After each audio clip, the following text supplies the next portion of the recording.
Hey everyone. So I've been dry camping, boondocking, dispersed camping for 2.5 weeks, almost 3 weeks. And this is my second location. And in this series of videos, or maybe a single video, depending on how long this all takes, I have 3 pages of notes. I wanted to focus purely on power, including solar, generator, the batteries, everything I've modified, how I'm monitoring the system, how it's affecting my daily lifestyle, and things of that nature. So, system overview. We've got 828 amp hours of batteries, and that's what came with the new Air. And I'm walking around here because I don't think it's unlocked, because I want to show you the battery compartment. So in the new Air, the battery compartment, if you don't already know, is just forward of the front driver's side wheel. We'll pop that open. Now, what you're going to see in here is not the factory setup, but you can see that these are Discover AGM batteries. They are the EVGC6A-B. I'll put a link in there. 207 amp hours each. There are 8 of these, 2 in parallel, 4 series.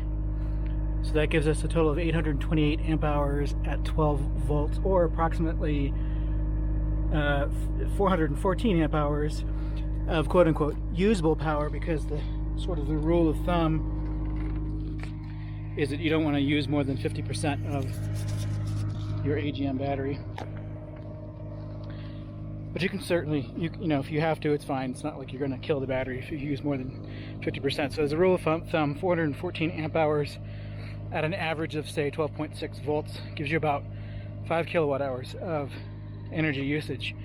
And that means that you could run, for example, a 1000 watt appliance for 5 hours, or a 500 watt appliance for 10 hours, etc. Right? Just kind of, that's what kilowatt hours means. It's the multiplication of the time versus power. So that's the batteries. I've got, I'm going to talk about the generator that's included with the new Air. It's an 8 kilowatt Onan quiet diesel. And so that gives you, this is what you can hear running in the background. That's up front, and the exhaust is right here. I've actually got it connected to a Genturi, which I'll talk about in a second. And it's can be turned on from multiple locations inside, and it also has an auto start feature. So if for example your batteries are running low, or your system called for air conditioning, you can configure it to automatically fire up the generator. So 8 kilowatts, and the way this system works, it's a 120 volt generator providing 2 legs of power, each at about 33 amps on each leg. So the charger consumes, at full load, is consuming 25 amps of one of those legs, and an air conditioner might use 13 to 15 amps, coffee maker maybe 10 amps, 15 amps, toaster oven 15 amps, right, that sort of thing. So that gives you a sense of how much power you have available. You do have to be careful sort of about balancing your load to some extent. You know, if you're running the microwave and the battery charger at the same time, and the battery charger wants 25 amps and your microwave wants 15, that's more than 33 amps. So what's going to happen is the system is going to reduce the amount of power going to charging your batteries. So keep that in mind if you are going to be doing that sort of thing, because that's going to increase the time to charge your system. All right, so stuff I've added. So that's basically what comes with the new Air. That's power related. So stuff I've added. I'm gonna skip over to the Genturi, even though it's last on my list here. That's what you see here. And this is basically just routing the exhaust up above the roof line. It does a reasonably good job. It doesn't capture everything, especially in a breeze. I do still smell it inside, not nearly as badly as if I didn't have it, which is why you see me with the front door shut. I don't have the front door shut because of the air conditioning running. It's just to keep the fumes out. That's where most of it seems to come in. I do keep these front windows closed as well, and that basically keeps all the exhaust out. I have not observed that the Genturi makes it quieter. It might make it quieter at a distance, but out here it's about the same to my ears. So I was hoping that would help. A muffler or something like that would certainly be better.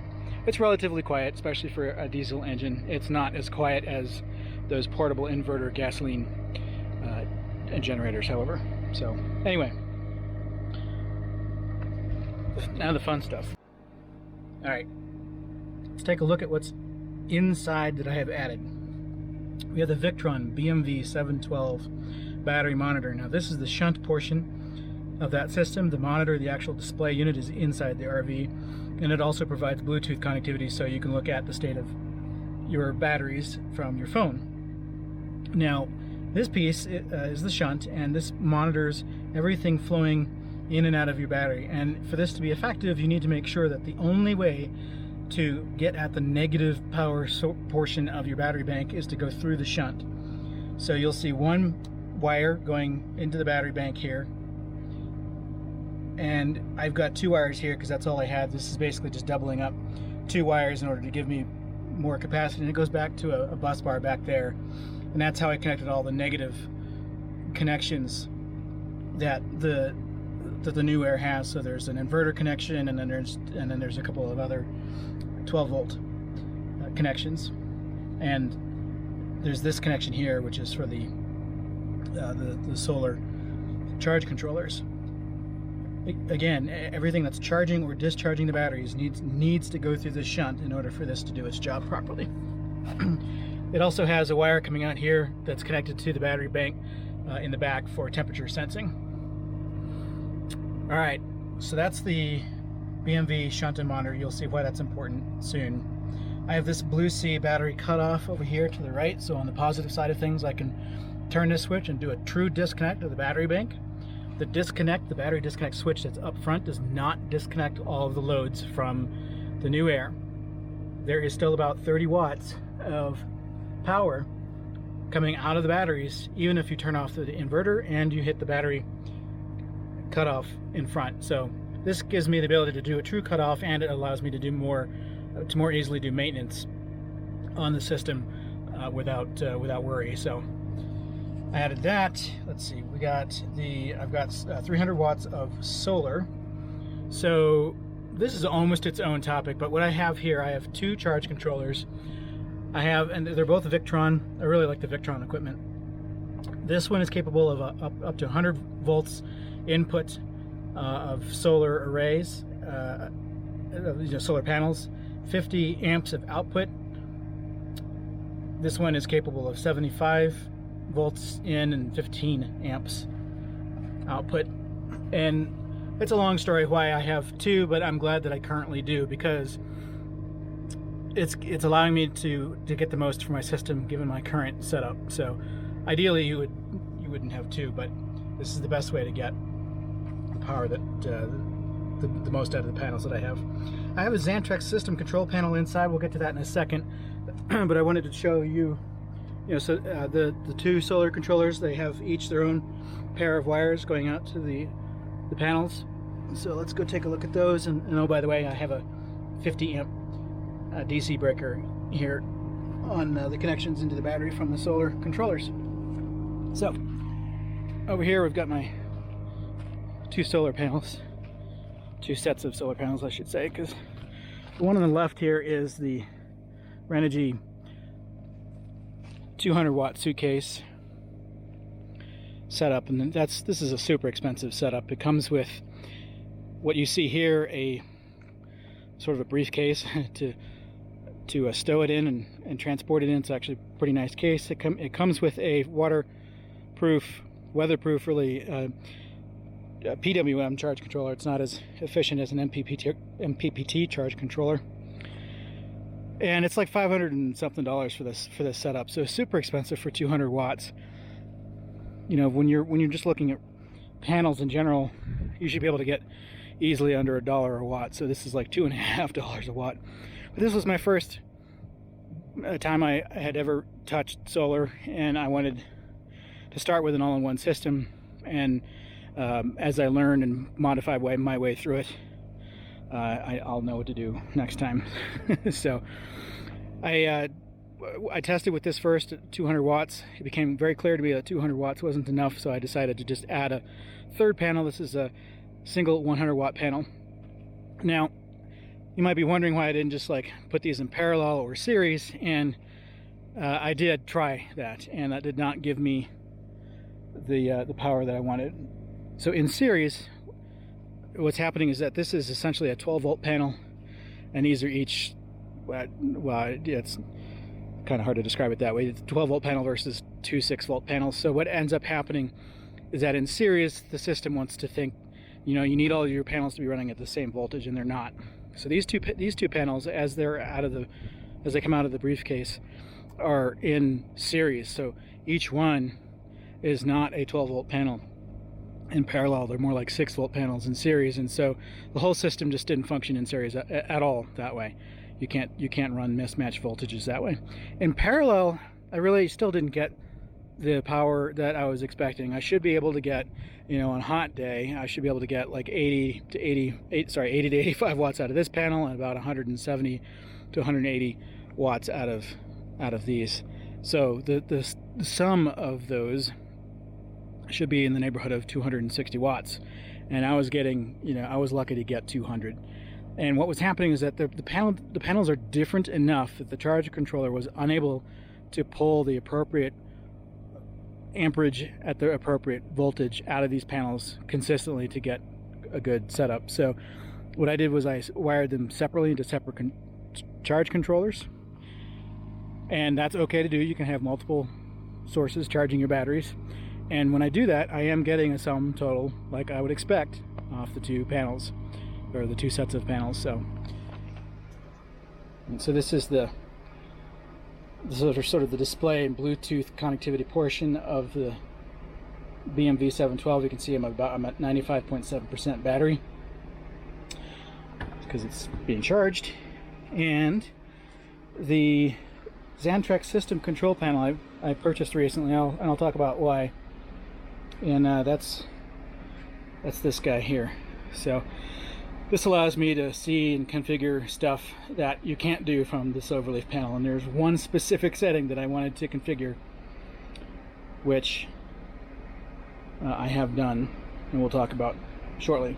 This is disconnected via a standard Ethernet cable. You need a terminator on both sides of the system. So this connects into the Xantrex. This is just another Ben special. Right now, the wire just goes out the window, and it comes down into here where the inverter is. So here's your Xantrex 3 kilowatt inverter, and it plugs into one of the two what is it called, the XAN bus ports below. The other port is something that Newmark connected in and goes to the Silverleaf system and is terminated somewhere on that end. So here, where I'm plugged in now, there used to be a terminator. I removed it so I could plug in the system control panel, and then I terminated the system control panel. So staying on topic with respect to power, I wanted to talk a little bit about dry camping with respect to power. I'm not going to talk about anything else like water, for example. So in the 3 weeks or so that I've been dry camping, I have found that I'm able to get to the point, I had to make adjustments to get to this point, but I can run the generator for between 4 and 6 hours to get a full charge. And that usually means I have to start the generator somewhere between noon and 2 o'clock if I'm going to have the generator shut down before sunset. So I try to get it shut down by 7 o'clock or so, which coincidentally here is the same time. Sunset's around 7:30. I lose the sun on the solar panels right around 7 o'clock. So at that point, I want to make sure the batteries are as reasonably full as possible, because I'm not going to have any more charge coming in from either the generator or from the solar power. So while I'm running the generator, I try to take advantage of the fact that I am running the generator and that the generator is nowhere near under full load. So one thing you could do if you were in a hot climate is you could run the air conditioning at that time. I don't do that. It's not been hot enough here for me to do that. But because this is an all-electric coach, there's no propane on board, it's a good time to do some of your stovetop cooking, because the range is an induction range, and so that requires electrical power. It actually doesn't even run off the inverter the way it's wired. You can move the plug to an outlet that's on the inverter if you wanted to. I wouldn't really recommend doing that unless you're going to use the stovetop for like maybe a few minutes. Running it for any longer than that, you're going to drain the batteries very, very quickly that way.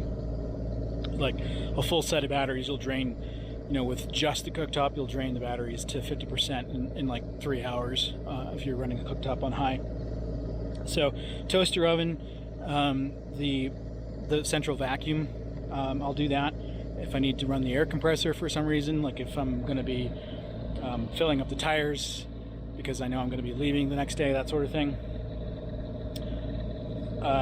And with respect to cooking in general, I'm using the grill more often than I was before, since that's just a portable, little propane tabletop grill here, so doesn't use power, obviously. So that's a great way to not use your electrical power for cooking, obviously.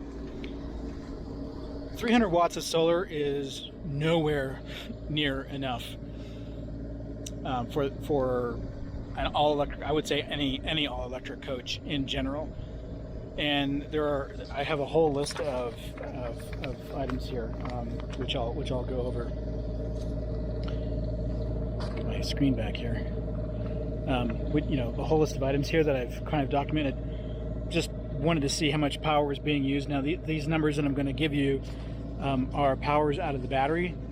It powers power out of the battery, not power out of the inverter, since there are losses when it goes to the inverter. So it might be 100 watts at the inverter, but it's going to use more than that out of the batteries due to conversion losses. So 300 watts of solar on a good day.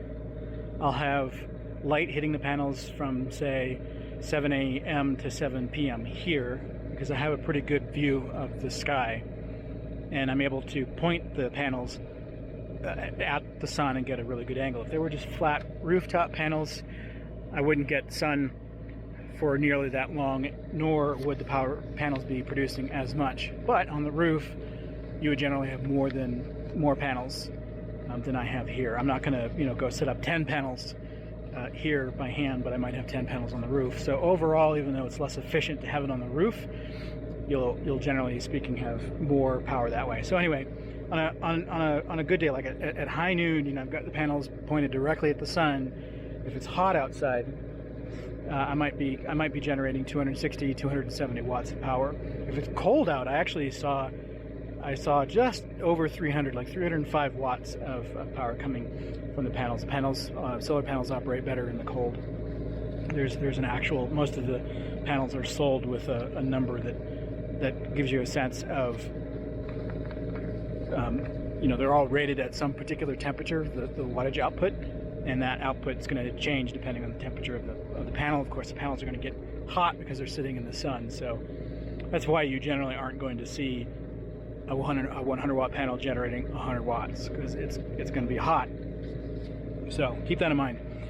Anyway, so 300 watts, not enough. And let me give you a sense of some of the power draws in the system. Now, there's one thing that I'm going to cover at some point here, perhaps in this video or series of power related videos. The Excite unit up front. Might as well just cover it now. The Excite unit up front here. All right, this system right here, which gives you radio and GPS and camera control and all that sort of thing. Normally, what you do is you pull in, you park, you shut the engine down, and then you can press house mode, which turns the panels off. But the system is still on, and much to my dismay, it is still using 75 watts of power, which is an incredible amount of power when you're dry camping. Yeah, 75 watts, even in house mode, will drain your batteries in less than 3 days.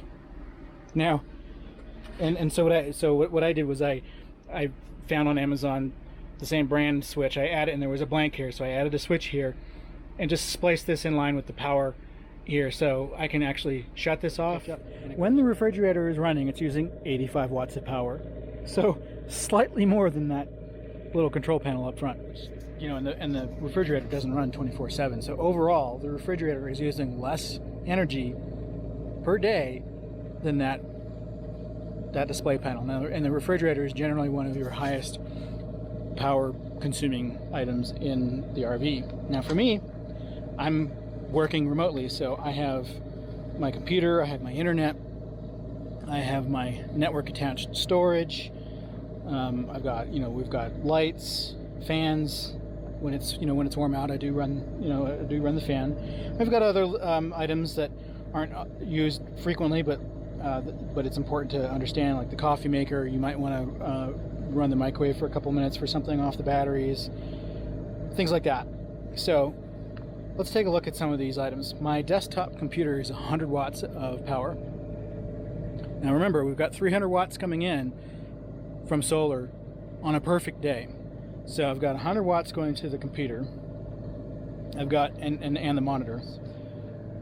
Surprisingly, my network attached storage is only 10 watts, which is fantastic. It's a lot less than I thought it was going to be.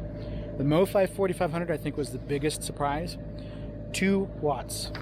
You heard that right, 2 watts of power. So basically makes no sense, if you to shut that off. There's 30 watts of load, even when you shut off the inverter and shut off the battery disconnect. There's 30 watts of load.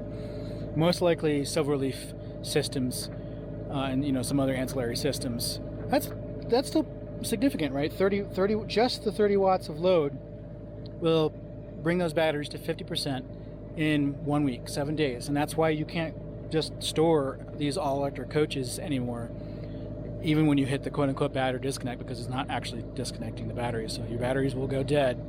Well, not dead, but they will go to 50% in 7 days. They'll be dead in 2 weeks. And you don't want to do that for sure. So you either need a true disconnect if you're going to put this in storage like I do, or you need to connect it to power. 120 volts is enough. Just run a good quality grade 12 gauge 120 volt extension and run keep it connected and charged that way. Some other fun numbers. The water pump, when it's running, relatively rare, is 100 watts. I found this out today. I was shocked when I put those awnings out today. It was 550 watts while they were extending and retracting. Again, they don't run for that long, but just that was a pretty incredible amount of power. Here's something that I wanted to absolutely mention. Running your lights, it seems to matter. Doesn't seem to matter what light you're talking about. I have obviously the lights that are built into the unit, and I have some LED light strips that I have, and the difference between high and load is incredible. It's not like a 50% difference, it's like an 85% difference. So the main area ceiling light, when they're on high, they're using 44 watts of power. That's a fair amount of power. You put them on low, and you can, that's a pretty good amount of light that's still coming out of there, right? You put them on low, that's 10 watts of power. So 10 instead of 44, huge difference. Bedroom ceiling lights on high, 20 watts, which is unbelievable. On low, 4 watts. The bathroom lights are 12 watts. The kitchen lights, the ones that are directly above the working space, are 15 watts. My HEPA filter, that was certainly interesting because I tended to use that whenever it was dusty. And I would often run it on high. It was 37 watts. The Silverleaf numbers, the voltage reporting numbers that come off the Silverleaf, are misleading, and that's actually not the fault of Silverleaf. That's really the fault of the Xantrex. I've been a little bit disappointed in a couple of ways. This way, there's two sets of numbers that we're going to, kind of 3 sets of numbers that we're paying attention to with respect to the inverter. One is the charging voltage. So while it's actually charging, if you were to measure the voltage, what does the system say? And there is the set point, for the charging voltage. So what did you tell it to charge at? And then there's also the voltage that's being read from the batteries while you're discharging. And in the case of the reporting numbers, so I'm going to leave out the set point numbers for the time being. That's actually going to be a separate video. I'm going to do a completely separate video for how I sort of tuned the system here. The reporting numbers are wrong under load, basically, and that shouldn't be a huge surprise. But it's very wrong in the new Air because of the way Newmar engineered this. So they did two things wrong, if you will. The inverter is on the passenger side of the RV. The battery bank is on the driver's side of the RV. The kinds of the kinds of power that you're drawing through this system, up to 250, 300 amps out of the batteries, you should not be running long cords between the inverter and the battery bank, because you have much higher voltage loss in that case. So the inverter, when it's drawing a lot of power, thinks the batteries are a lot lower than they actually are, and can actually cause situations where the inverter will do a low battery cutoff because it sees that, you know, the batteries are at 11.2 volts when you're running the microwave, for example. Or if you actually ran 3,000 watts through the system, it's going to see that the batteries are like at 10 point something volts, and it's going to do a cutoff. It's going to shut down the system. This bug really likes me. But if you do that same measurement at the battery terminals, they're nowhere near that. They're still in the 12 volt range. So, and that's not only because of the distance. So that was mistake number one.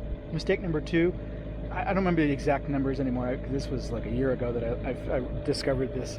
The gauge of wire that they're running between the inverter and the battery bank is one size too small. So I think they ran 2/0 between the inverter and the battery bank when it should be 4/0. And that's what Xantrex actually recommends in their documentation, is to run that size wire, and Newmar didn't even do that. And it's even more important to run the higher gauge wire when you're this far away from the battery. So big mistake on Newmar's part there. So if I were to redo this system, I would co-locate the batteries and the inverter and run as short of a wire as possible and as thick of a wire as called for in order to handle that kind of amperage. So anyway, so as a result of that, like I said, it's gonna, when you're under load, it's going to report the wrong voltage and can cause a shutdown. And under charge, you know, you're pushing 150 amps under charge, and that also causes voltages to be misreported sort of in the other direction. So the Xantrex sees, hey, I'm pushing 14.5 volts, but if you go to the battery and look, you might be seeing 14.1 volts, right, because of the losses that are going through. And that's actually pretty significant. And that ties into some of the settings that I had to change, which I'll cover, like I said, in a separate video. So just something to know. That's, you know, I did measure all of this to confirm with my voltmeter. I measured at the Xantrex, and I measured at the battery bank, and I was observing those differences. The desktop computer is a power hog, and I recently switched to using the desktop computer instead of the laptop for performance reasons. Now the laptop, when it's running, is going to use less than half of that 100 watts. So the laptop, you know, if you're doing computing, use a laptop. If you're worried about having enough power, that's, you know, that 50 watts is a pretty significant difference. But for me, you know, this is my day job. I use computers all the time, and I want them to perform well, and it's actually where I do my video editing now, so it's nice for it to perform well. During the day, there are times that I am net positive, if you will. In other words, I've got more power coming in from solar than what I'm using. Depends on what I have turned on. So if I've got the computer on and I've got a fan on, the refrigerator is not running, I might be net positive by, say, 50 watts. If the refrigerator is running, then I might be, you know, only off by 25 watts. You know, might be minus 25 watts.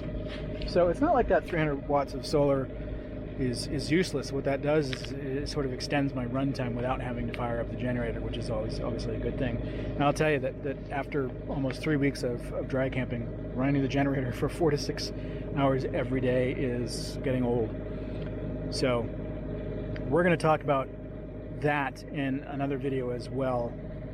The reason the generator has to run for 4 to 6 hours is because we've got AGM batteries. The same problem would exist for quote-unquote wet cells or lead acid batteries.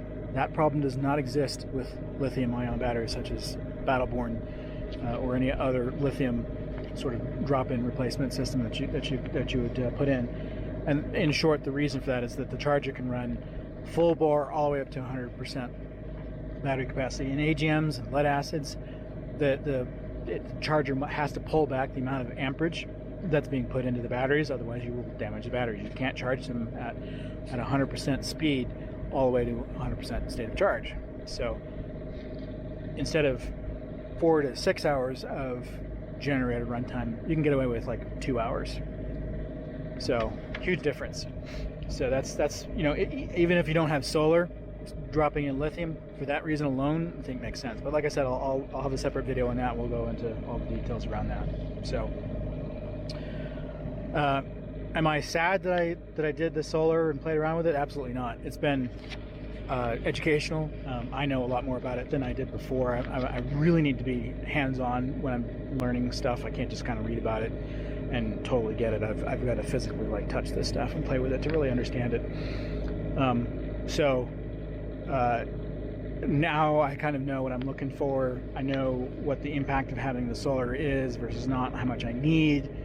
What's it like to have to run the generator, and that places more importance on like the kinds of batteries that I want or the amount of solar that I need. And, that gave me a lot of really good information around it. So if I were to throw a number out there for how much solar would I need to operate without the generator, assuming that I don't run the air conditioning, if I'm not even doing math here, if I were to double that to say 600 watts, then I imagine I would probably be okay to not need to run the generator. There's rarely any time where I'm pulling more than, I don't think I've ever seen myself pull more than, if I exclude things like the coffee maker or the microwave, which only runs for a couple minutes. I don't think I've ever seen myself pull more than 600 watts from the batteries. So in that case, I should always be net positive during the day, and I should have enough sort of net positive to recover the power that I use overnight. So overnight I tend to use 10 to 15% of the battery bank, so I should be able to recover that during the day if I had 600 watts of solar. So I don't think I'm going to go buy enough solar panels to place out here and to have 600 watts worth. If you do that, you're talking about a lot of 100-watt panels to manage and mount and move, and that's just kind of annoying. As soon as you start getting into the bigger panels, like the 150-watt or 200-watt panels, you're talking about some pretty beefy things to move around. And I'd rather have that on the roof. And on the roof, I should be able to get at least 1,000. I think I can get well over 1,000 watts of solar on the roof. Now again, because they're laying flat, and because they're on the roof, you're not going to get 1,000 watts or even 800 watts, at peak for very long. And so, but that's okay. So, if even your 1,000-watt array, even if it's only producing 600 watts, for portions of the day, right, that accomplishes your goal. But like I said, I think I could get more than that out there. So, all right, I'm now just kind of rambling. So, I'm going to end this video segment here. Let me know if you have questions. I'm going to put a link to all of the items that I have talked about and purchased in the description below. Please subscribe, thumbs up, and don't forget, if you do want to get notifications, you not only have to subscribe, you have to hit the little bell icon to get a notification when I post a video. And also subscribe to my Instagram feed if you want sort of photos as they come. The photos tend to happen on a more real-time basis than these videos, since it takes time to put these videos together and do the editing. And the videos are just, they'll be cool things that I've seen you know, Grand Canyon in this case, you know, rainbows and, you know, happy stuff like that. So, all right. Thanks, guys, for watching.